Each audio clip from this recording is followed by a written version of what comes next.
Radio Infinita, idioma universal, con el auspicio de Metrogas, pasión por el servicio, y BCI Corporate and Investment Banking presentan Mirada Financiera. La periodista Paulina Yarur analiza los principales hechos que mueven a los mercados financieros de Chile y el mundo. ¿Cómo están? Bienvenidos, comienza a esta hora Mirada Financiera en este viernes 10 de octubre de 2014, hoy acompañada como todos los viernes con Alejandro Fernández, gerente de estudios de Géminis. ¿Cómo estás, Alejandro? Bienvenido. Muy bien, viajera, ¿y tú? Muy bien. Sí, me imagino. Po. Muy bien. Encantada de ya estar de vuelta. ¿Sí? Sí. ¿O encantada de no haberte quedado más tiempo allá? No, estuvo muy rico, pero la verdad que siempre se hacen corto, pero es momento de regresar. Está bien, está bien. Oye, pasaron hartas cosas esta semana. Tenemos harto de qué hablar y la verdad es que vamos a partir, ¿no es cierto?, analizando, Alejandro, cómo han estado las bolsas a nivel global, y la verdad que han estado bien mixtas hacia abajo, diría yo. O sea, pésimas más bien. Pésimas. Lo que pasa es que hay algunos positivos. Hay Dow Jones, de la lista que tenemos acá, el Dow Jones es el único que sube junto al Standard & Poor's, que hasta ahora aumenta. Vamos a partir por ello, los que suben un 0,33%, y el Standard & Poor's también crece un 0,19%. Partimos por Asia, la verdad que las bolsas a la baja, el Nikkei un 1,15%, el Hang Seng de Hong Kong un 1,90% y la bolsa de Shanghái un 0,62%. ¿Qué pasó ahí? No hay ninguna noticia con respecto al crecimiento de China que pueda haber tenido un efecto tan importante. No, yo creo que hay un contagio de una situación básicamente originada en Europa, donde las bolsas llevan ya bastante tiempo cayendo de manera sostenida, el deterioro en las perspectivas de crecimiento, la duda que hoy día se está planteando de si Alemania va a una recesión o no, y si Alemania va a recesión, van todos detrás. Entonces yo creo que hay un cierto deterioro en la perspectiva de lo que va a suceder hacia adelante, y eso está golpeando por parejo. Ahora, hoy día, claro, está subiendo Dow Jones, pero la tónica de los días anteriores había sido también más bien bajas que nada, y a pesar de que ha habido números relativamente buenos en Estados Unidos. Bueno, también están las minutas de la FED, ¿no es cierto?, que se dieron a conocer la semana pasada y que demostraban una mayor preocupación que tenía este organismo con respecto a la recuperación mundial, y obviamente que si bien Estados Unidos está bastante mejor que su entorno, el entorno lo podría hacer, ¿no es cierto?, que su recuperación no fuera tan fuerte como se espera, y ahí obviamente que el kit del asunto, como se dice, es el tema de las tasas, que se retrasaría un poco la entrada de un aumento de tasas en Estados Unidos. Bueno, yo creo que hay un muy buen argumento, o sea, aparte de estas especulaciones de que la economía mundial podría no andar tan bien, hay un argumento muy fuerte que entiendo lo ha planteado Janet Yellen, y que es objetivo, que es real, que está aquí, y es el fortalecimiento del dólar en los mercados internacionales, del orden de 10%, un poco menos, desde julio, y eso es equivalente a una política contractiva. Entonces, en la medida de que eso se mantenga o la tendencia se acentúe, hace menos prudente un alza en la tasa de política monetaria o el inicio de un proceso de restricción un poquito más marcado en la política monetaria de Estados Unidos. Entonces, yo creo que vamos a analizar en más detalle ese tema, Alejandro. Me gustaría terminar un poco de entregar cuáles han sido las bolsas en Europa. La verdad que en Europa cayó profundo en el día de hoy. El FTSE 100 de Londres 1,43, CAC 40 de París 1,64, DAX alemán 2,40, IBEX 35 1,20. Y bueno, en Santiago tenemos bajando bastante importante el IPSA en un 1,22 y el ISPA también desciende un 0,96%. ¿Qué pasó con el cobre? Tuvo un retroceso en su cotización. Y obviamente que el metal rojo se transó en $3.03, pero igual durante la semana acumuló un 0,5% de aumento. ¿Qué pasó con el dólar? Aumentó el retroceso de más de 5 pesos durante la semana y hoy se transó en puntas de 592 comprador y 592,3 vendedor, un retroceso durante este día con respecto a ayer de 90 centavos, en la semana 5 pesos abajo. ¿Por dónde partimos? ¿Seguimos en la economía internacional? Ya que estamos ahí, sigamos ahí. Un poco yo creo que profundizar en lo que ha sido Estados Unidos durante esta semana, porque hubo una baja en los subsidios de desempleo. Hay buenas noticias con respecto al empleo en esa nación. Y obviamente que centrarnos en lo que dijeron las minutas de la FED, estas minutas en que se centraron, ya no se habló tanto de la situación interna, sino que más bien de la situación a nivel global.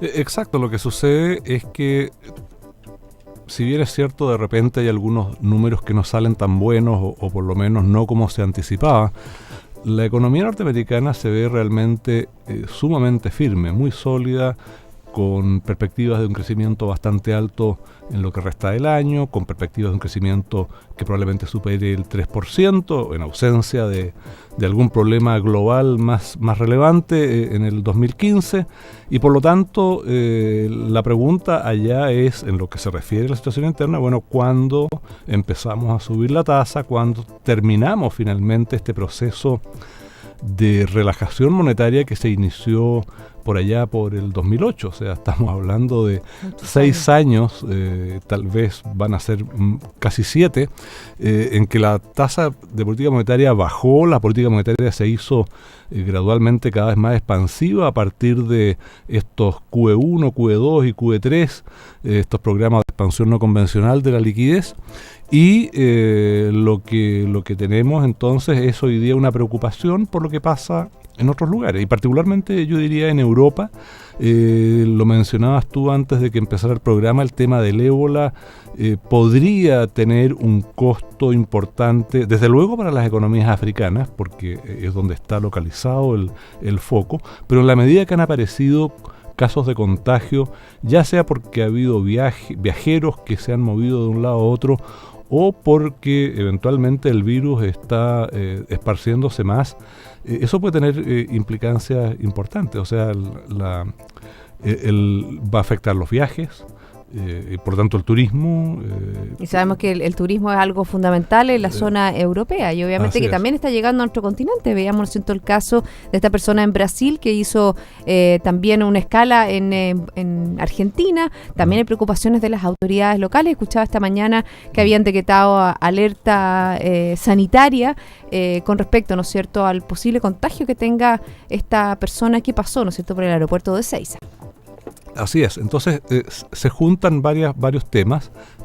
Un hecho que es sintomático y que en principio uno lo ve como algo muy positivo, pero que tiene un trasfondo no tan favorable, es la caída en el precio del petróleo. Está en niveles extremadamente bajos, bajo los $90 el Brent, el West Texas, el Brent también ha bajado bastante. Y eso de alguna manera puede estar reflejando no solo una producción creciente, sino que también una debilidad en la demanda. En alguna medida se ha reflejado en el precio del cobre, pero ahí hay una combinación, también en el caso del petróleo, una combinación de factores que tiene que ver con el fortalecimiento del dólar, ¿no es cierto?, este 10% que yo te mencionaba hace un rato, y que evidentemente se tiene que reflejar en el precio de los commodities. O sea, cuando el dólar se fortalece, los precios de los commodities que están fijados, sus precios en la moneda norteamericana, tienden a bajar o viceversa.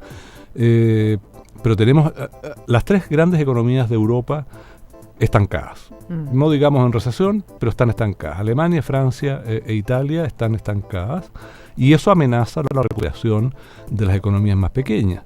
Está todavía latente la amenaza de la crisis en Ucrania, que sigue ahí, no se ha detenido.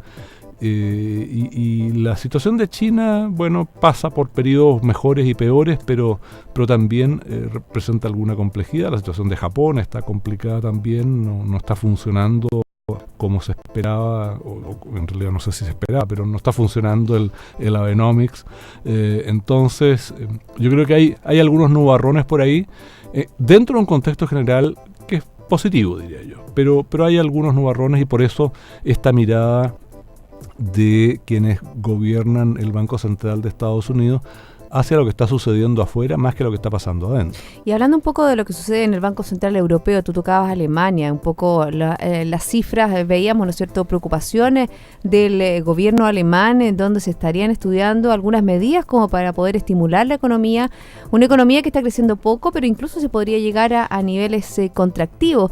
Y ahí un poco la línea de lo que puede hacer o no hacer Mario Draghi, que ya habló, ¿no es cierto?, que nuevamente dijo que él iba a hacer todo lo necesario por agilizar el tema de los créditos, ya va, la tasa está pero en el suelo, los depósitos incluso negativos, es decir, lo que él quiere es estimular a que los bancos se presten el dinero para dar una mayor agilidad a la economía de los distintos países, a las empresas de los distintos países, pero eso al parecer no está funcionando. Bueno, yo creo que lo dijimos el viernes pasado acá, cuando estábamos con Andrea, yo creo que se está pidiendo mucho y muy tarde a Mario Draghi y al Banco Central Europeo. Yo creo que el momento para haber realizado una política monetaria expansiva con mayores perspectivas de éxito ya pasó. Y lo que está faltando, y desde hace mucho tiempo, y eso es lo más preocupante, son las reformas estructurales, son aquellos cambios de política que debieran permitir aumentar la productividad, mejorar la eficiencia, la capacidad de crecimiento, y salvo unos pocos países que han hecho algunas cosas, o lo mismo de Alemania, que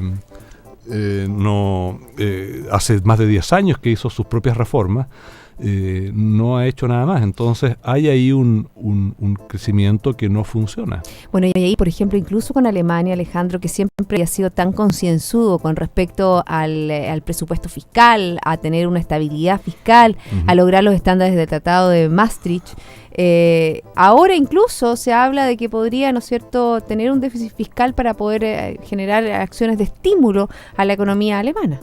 Es cierto, pero la verdad es que Alemania está en una situación básicamente de equilibrio fiscal, o sea, tiene margen para generar un déficit si es que eso fuera necesario, y yo creo que puede ser necesario, como para darle un impulso a la economía de ese país y de tránsito a la economía del resto de Europa.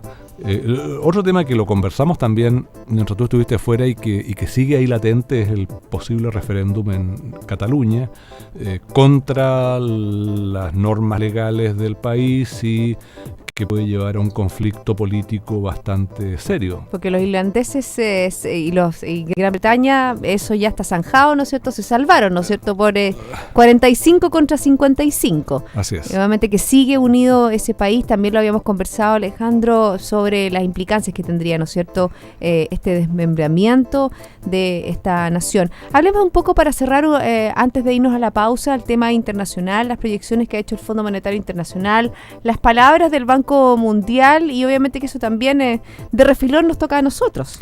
Sí, bueno, la verdad es que lo que ha dicho el Banco Mundial y las proyecciones revisadas del fondo no son una gran novedad. O sea, en el caso de las proyecciones del fondo, básicamente lo que ha habido es una puesta al día, pero es algo que, o sea, tal vez lo que llama la atención o lo que tal vez grafica mejor lo que están mostrando hoy día o las preocupaciones que hay hoy día respecto a la economía mundial es que si bien la proyección de crecimiento global no cambió mucho, las proyecciones para las principales economías europeas se bajaron de manera muy significativa, en torno a medio punto este año y el próximo. O sea, es un reconocimiento muy claro de que se está viendo que este repunte que se produjo este fin a la segunda recesión desde la crisis financiera que se produjo a partir de comienzos de año, capaz que se acabe luego y entren en una nueva recesión, lo que sería realmente muy, muy grave.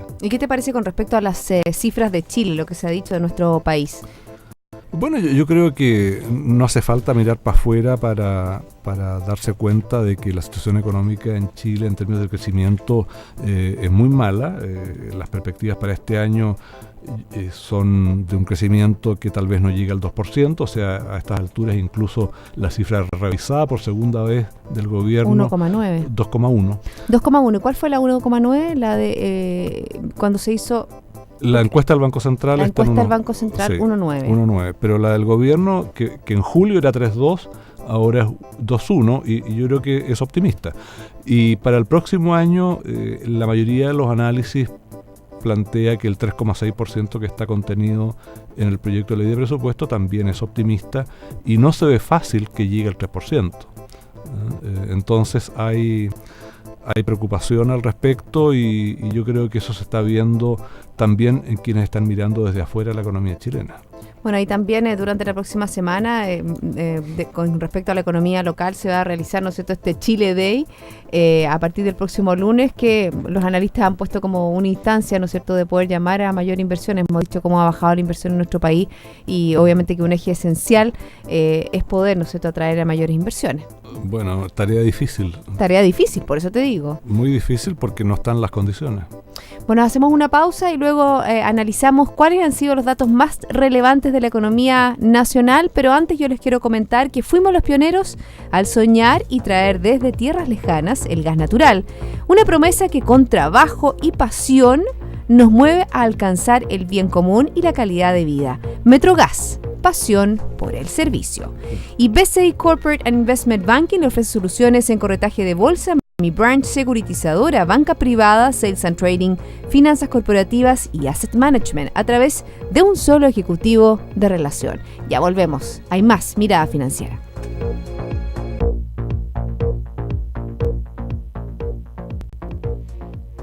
Chile es un privilegio de la naturaleza, pero en las profundidades no hay combustibles que duerman esperando salir. Por eso fuimos pioneros en soñar traer desde tierras lejanas el gas natural. Promesa que con trabajo y pasión hoy resurge con nuevos horizontes. Un compromiso que nos mueve por alcanzar el bien común y la calidad de vida. Buenos días. Promesa inquebrantable de una sola y verdadera palabra: servir. Metrogas, pasión por el servicio. BCI Corporate and Investment Banking, un socio estratégico con un modelo de atención integral único y un banquero de relación que le entregará las mejores soluciones ante desafíos complejos, con ideas innovadoras que aporten valor y una ejecución distintiva en negocios de gran escala. BCI Corporate and Investment Banking. Sentémonos a conversar.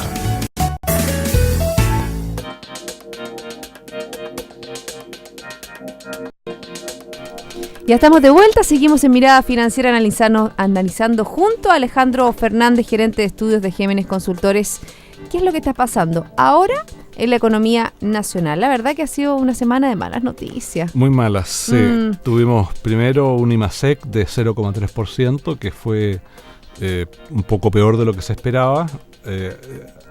Nosotros comentamos aquí el viernes pasado que yo tenía una proyección de 0,5, pero que con sesgo a la baja, o sea... No fue una gran sorpresa en realidad, pero se veía venir y si bien es cierto, es el dato que en términos de variación en 12 meses va a ser el más bajo de este ciclo. Eso no significa que hayamos alcanzado el punto de inflexión y que las cifras que veamos a partir de septiembre indiquen que estamos en recuperación. Bueno, eso es bien importante, o sea, tocamos piso. ¿Te acuerdas que algunos decían que ya en julio se había tocado el piso? Y obviamente que el EMASEC de agosto demostró, ¿no es cierto?, que aún no hemos tocado piso, la cifra más baja desde el terremoto del 2010. Sí, tal vez. No sé si lo conversamos contigo porque tú andas de viaje todo el tiempo. Pero qué envidioso, Alejandro. Completamente. Bueno, absolutamente. Eso quiere decir que me echaron de menos. Y la verdad que eso es bueno. Yo siempre te lo digo a ti, cuando tú me dejas y viaja, yo te digo que te eché de menos. Ahora parece que sí, porque ya va como la tercera que me tiras el dardo. Claro, comentábamos que pero lo comentamos nosotros, que el de julio no podía ser el IMASEC más bajo, que era mucho más probable que el de agosto fuera peor, pero el tema de fondo aquí no es la variación en 12 meses, porque efectivamente yo creo que todo el mundo está de acuerdo en que el de septiembre va a ser del orden del 2%. Entonces uno podría decir, si pasa de 0,3 a 2%, quiere decir que estamos en otra trayectoria. Que sería, porque ahí me da risa, porque en el fondo cuando le hacen las preguntas o al ministro de Hacienda o a expertos hablan de la U, de la L. Claro. Entonces sería... Estamos en una L hoy día. El tema es si se transforma en algún minuto, pero hoy día estamos en una L. Y eso, ¿cómo se mide? O como me parece a mí que es la manera correcta de medirlo, es a través de las variaciones mensuales desestacionalizadas. Y como son bastante volátiles mes a mes, lo mejor es hacer promedios de 3 o de 6 meses incluso. Y lo que la evidencia nos muestra es que los últimos 6 meses la economía chilena ha crecido a una velocidad crucero del orden de 1%. O sea, si se mantiene el mismo ritmo de crecimiento de los últimos 6 meses hacia adelante, la economía chilena va a crecer 1% hacia adelante. Y por lo tanto, creo que ese es el indicador que realmente nos va a mostrar si es que hay un cambio o no, que yo creo que no va a ser a partir de septiembre, va a ser, yo creo que más bien a partir de marzo, abril del próximo año. Los indicadores que hay de otra índole, que son un poquito más recientes, los datos de balanza comercial en particular, importaciones de bienes de capital, llevan 14 meses consecutivos cayendo. O sea, ya las bases de comparación incluso ya no son muy exigentes, y aún así la caída sigue en 2 dígitos. El consumo, todo apunta a un debilitamiento, el empleo, las remuneraciones reales, los indicadores sectoriales de ventas. Ayer supimos también el IMACON que cayó 2,4%. O sea, es difícil pensar que antes de que termine el año veamos un cambio de tendencia. Y sobre ese mal antecedente de actividad vino el IPC. Ojalá hubiese sido al revés, 0,8 de crecimiento y 0,3 de inflación, pero no. Es 0,8 de inflación y no faltó nada para que fuera 0,9, porque la medición a 2 decimales fue de 0,84. O sea, estuvo a punto, si hubiera sido 0,85 cambia 9, ¿no? Exactamente. Entonces estuvimos ahí en el margen de ser 0,9. Tenemos una inflación acumulada de 4% en el año. Hoy día todo hace pensar que vamos a terminar entre 4,5 y 5 a diciembre, probablemente en octubre estemos en el 5%. Y por lo tanto, a mí me parecería una irresponsabilidad que el Banco Central baje la tasa hasta la próxima semana. El próximo jueves 16 de octubre. Bueno, hay división dentro de los analistas. Hay algunos que piensan que hay una mantención de la tasa política monetaria en 3,25 y hay algunos que dirían que esta sería la última bajada de este año a un 3. O sea, yo creo que es posible que haya una baja adicional, pero como te decía hace un minuto, me parecería una irresponsabilidad que el Banco Central la baje la próxima semana, como diciendo, me da lo mismo lo que está pasando con la inflación. No olvidemos que el Banco Central estaba proyectando una inflación de 2,5% para este año, en marzo de este año, o en diciembre del año pasado, y se ha equivocado rotundamente. Su última proyección, que es de septiembre, o sea, estamos hablando de un mes atrás, menos de un mes atrás, cuando presentó el IPOM, 4,1%. Y hoy día, ojalá fuéramos a terminar con 4,1% este año. Vamos a terminar, como te decía, 4,5% más. Ser, ¿no? Y puede ser cerca de 5%. Entonces, yo creo que por malo que haya sido el indicador de actividad, el Banco Central tiene que transmitir el mensaje de que no se está olvidando del tema de inflación. Cuando este cuento de que esto es un fenómeno transitorio porque está asociado a la devaluación, ya está viejo. O sea, estamos con una inflación que es 2 puntos prácticamente más alta que la meta, 1 punto por arriba del techo, la cota superior del rango meta.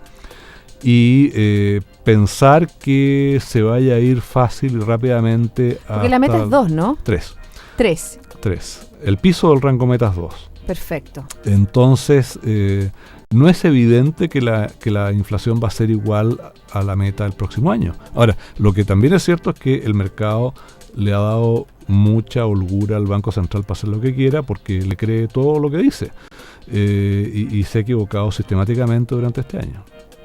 Bueno, vamos a ver qué pasa la próxima semana. Por supuesto, la reunión va a ser el jueves a las 6. Siempre dan el comunicado tarde, así que me imagino que vamos a seguir tocando este tema contigo, Alejandro. Yo creo que es importante también consignar lo que dijo hoy día el Banco Central, algo lo que dijo un poco la encuesta de expectativas. Sí.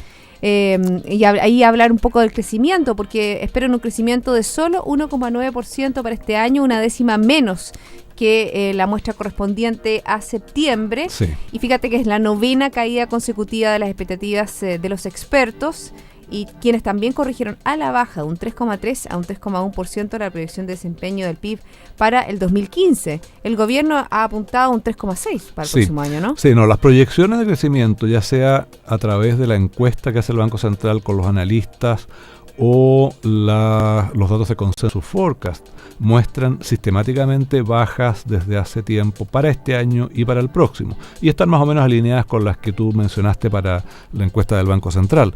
Los otros datos que salieron hoy día o ayer, o entre ayer y hoy, que son malitos, son los de expectativas de los consumidores. Tanto Adimark como el índice de perspectivas de los consumidores de la Universidad del Desarrollo mostraron bajas adicionales a las que ya tenían anteriormente. De hecho, en el caso de Adimark es la 9ª baja consecutiva, si mal no recuerdo. Y si bien ese indicador no muestra una correlación demasiado estrecha con los datos de gasto, de consumo o de ventas, sin duda que es una mala noticia, porque en algún minuto ese pesimismo puede llevar a que los consumidores gasten menos.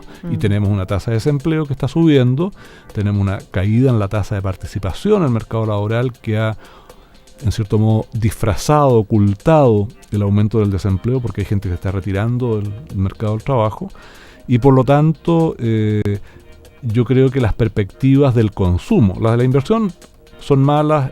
En el caso de la construcción están empeorando, en el caso de maquinaria y equipo están estancadas en un nivel muy malo, pero el consumo, que explica más del 60% del PIB, todavía no ha terminado de desacelerarse, y por eso yo creo que indicios de recuperación en la economía no vamos a ver antes de marzo-abril del próximo año, y tal vez después. Bueno, eso con respecto a lo que pasa en el tema de las proyecciones de crecimiento. También otro de los temas que son importantes, se hablaba, ¿no es cierto?, que el IPC, una de las mayores causas de esta alza había sido el traspaso del tipo de cambio, un tipo de cambio, sí, claro, que hasta el minuto estaría bastante estable dentro de los 595 pesos. Bueno, ¿o no? Es una forma, yo diría, optimista de mirar lo que ha pasado con el tipo de cambio. Bueno, obviamente que ha tenido un aumento de un 11%, más o menos lo que va al año. El promedio acumulado, si uno compara enero-septiembre contra enero-septiembre del año pasado, es como 15%. Ah, más todavía. Sí. Y vamos a terminar cerca del 20%, aunque no siga subiendo. Y no hay que olvidarse que a comienzos de año estaban en 470, 72, o sea que... 570.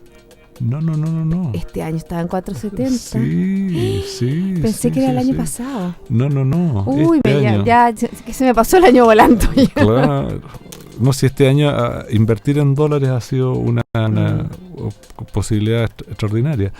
Entonces, o sea, no es raro lo que está pasando. O sea, una devaluación de 20% que te agregue 2 o 3 puntos de inflación, en realidad no es una cosa sorprendente. Es, por el contrario, algo completamente esperable.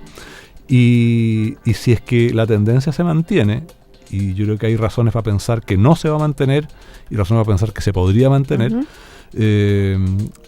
bueno, podemos tener también algún efecto sobre la inflación del próximo año.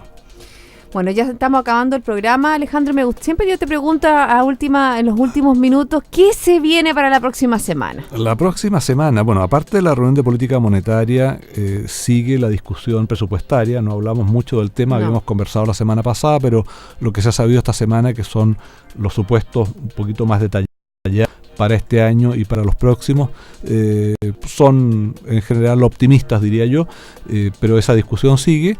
Tenemos datos en Estados Unidos, producción industrial, ventas minoristas, hay algunos datos en Europa también. Es la semana de China, en general la semana que viene es la semana donde salen datos de la economía china, de comercio exterior, que claramente son muy esperados por todos, porque dan algún indicio respecto de qué es lo que puede ocurrir con la economía de ese país.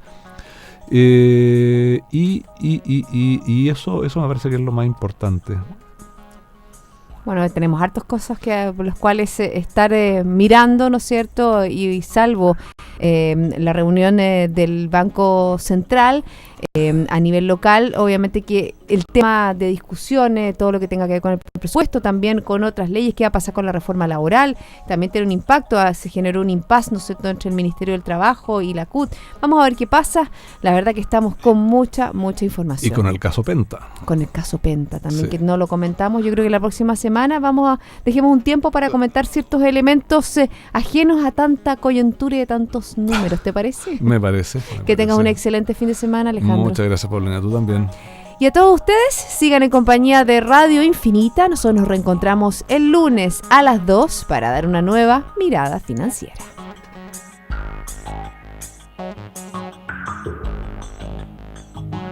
Radio Infinita, idioma universal, con el auspicio de Metrogas, pasión por el servicio.